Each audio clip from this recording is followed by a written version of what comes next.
pihak. Kita bisa melihat tentunya yaitu yang pertama adalah asas kepastian hukum. Asas ini ada karena suatu perjanjian yang diatur dalam pasal 1338 ayat 1 dan ayat 2 tentang perdata. Asas ini ada karena suatu perjanjian dan diatur dalam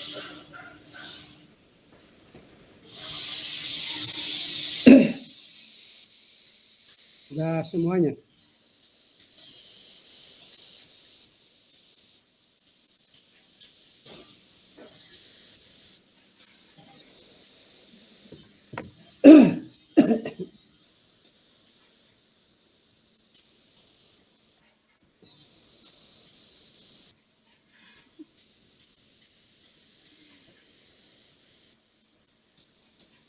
Sudah lengkap ya.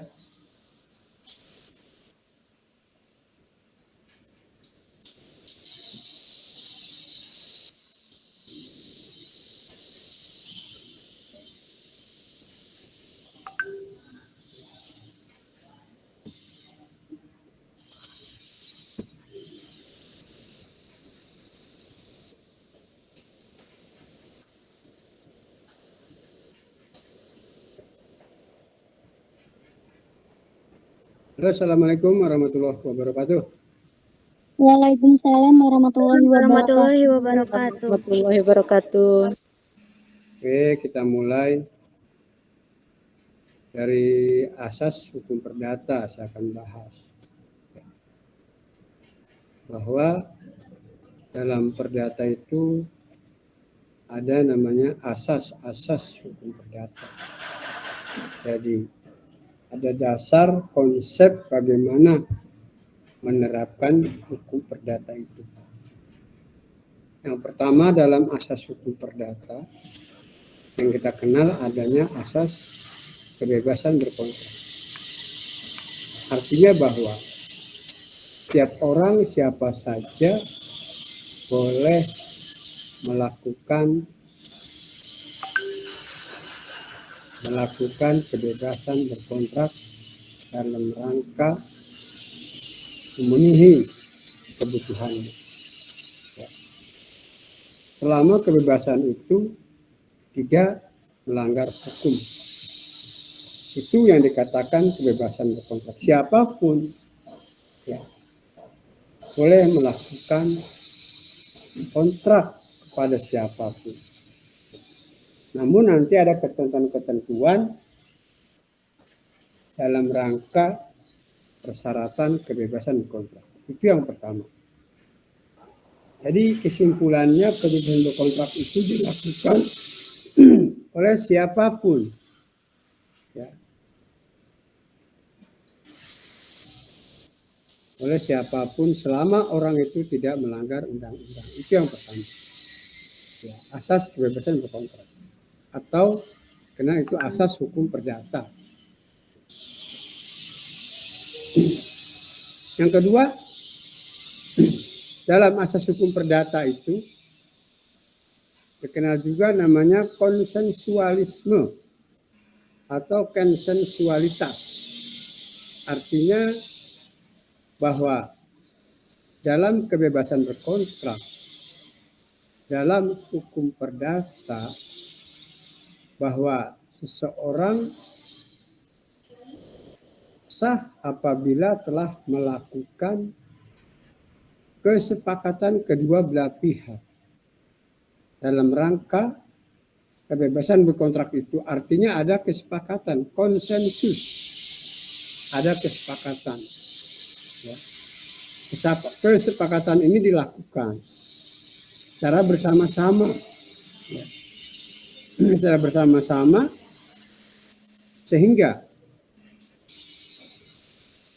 kedua belah pihak tidak ada yang merasa dirugikan dalam kesepakatan itu. Kesepakatan ini tanpa adanya intimidasi, ancaman.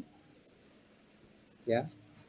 Kita katakan bahwa kesepakatan ini tanpa adanya ancaman, intimidasi dari para pihak.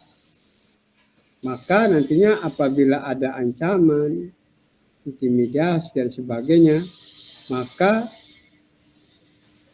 kebebasan ini akan batal demi hukum.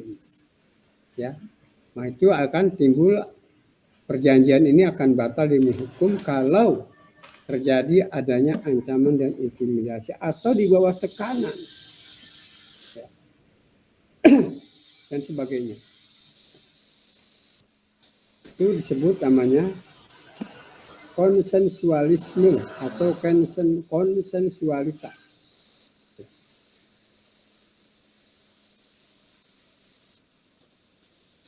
Itu ada yang kedua itu. Ya.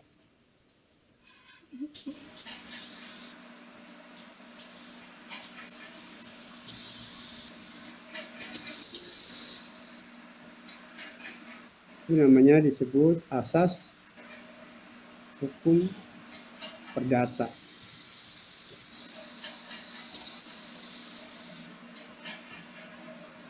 Kemudian yang ketiga, ya,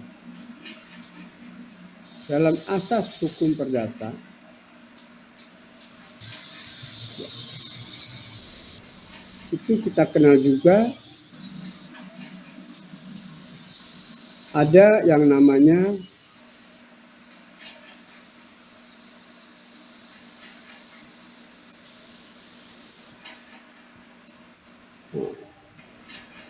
pasca, ya, ada namanya pasca sunt servanda. Ya. Pasca sunt servanda itu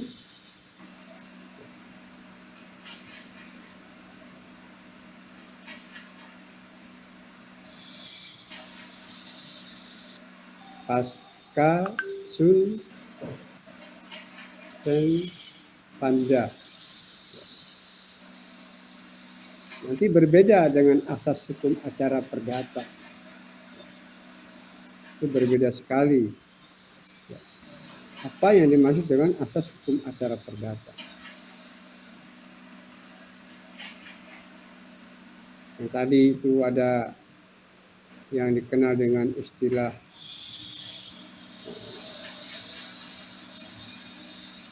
konsensualitas, ada asas fakta sunt servanda.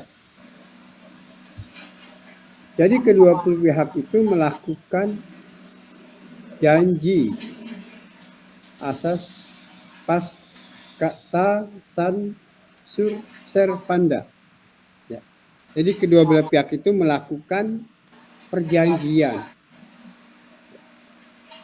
Asas ini mengandung pengertian bahwa bagi para pihak yang membuatnya. Itu ya, ada namanya asas fakta sunt servanda. Jadi mohon dicatat, kita nggak lama lagi akan melakukan ujian akhir semester. Mungkin awal Januari minggu pertama.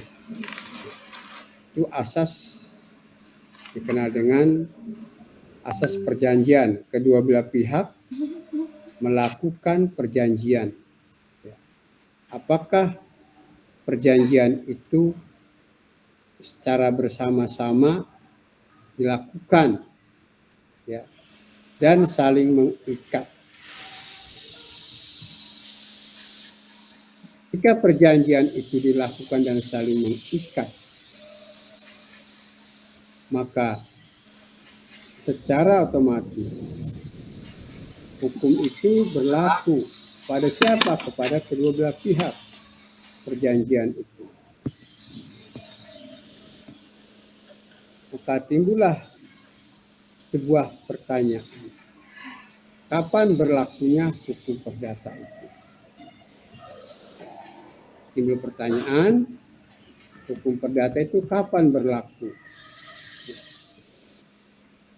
Apakah hukum perdata itu berlaku sejak adanya sebuah perjanjian atau bagaimana? Ini sudah disampaikan belum? Halo? Belum, Pak. Belum. Karena yang lain udah soalnya.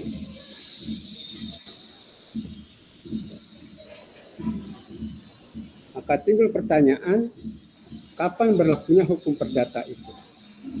Bahwa hukum perdata berlaku ketika seseorang melakukan sebuah kewajiban dan adanya ketentuan undang-undang.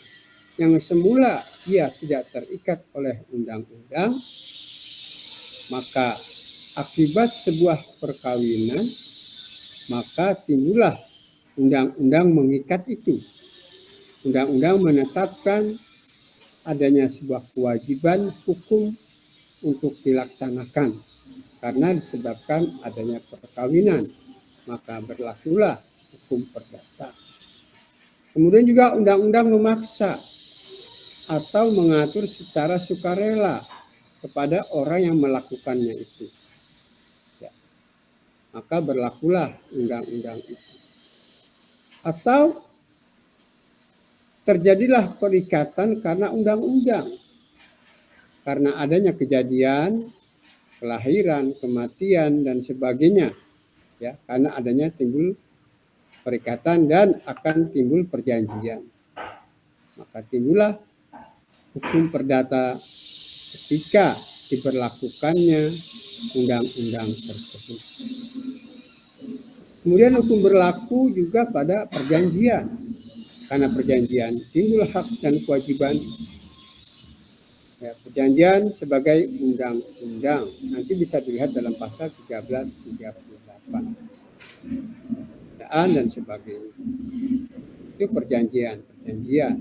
Kemudian ada yang namanya keputusan pengadilan. Keputusan pengadilan negeri menetapkan berlakunya hukum perdata kepada para pihak.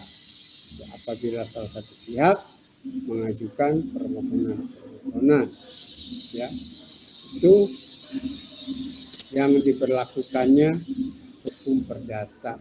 Disebabkan karena ketentuan undang-undang. Ketentuan undang-undang itu disebabkan adanya sebuah kejadian atau peristiwa hukum. Perkawinan, perjanjian, kematian, jual beli, itulah yang dikatakan sebuah peristiwa hukum. Peristiwa hukum ini ya berlaku ketika sudah terjadi atau akan terjadi ya perbuatan hukum perdata. Sudah terjadi perbuatan hukum perdata, maka pada saat itu pula hukum perdata diberlakukan. Itu ya. Kemudian ada yang namanya dalam asas hukum perdata itu kita kenal ya, asas kepribadian. Ya, asas kepribadian mengandung makna seseorang boleh melakukan perjanjian untuk dirinya sendiri. Atau dikenal ada asas kepercayaan. Ya. Jadi perjanjian itu dilakukan karena kepercayaan, maka ia melakukan perjanjian. Yang ketiga, yang keempat adalah asas persamaan.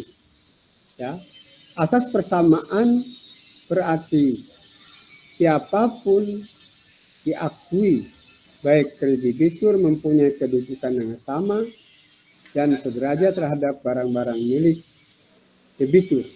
Artinya, secara hukum ia bersama atau sama kedudukannya di hadapan hukum. Ya, itu dalam asas hukum perdata.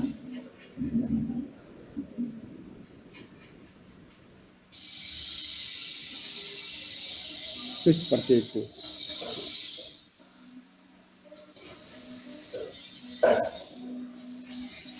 Itu yang keempat. Ya. Ada asas persamaan, ada asas kepribadian. Ya.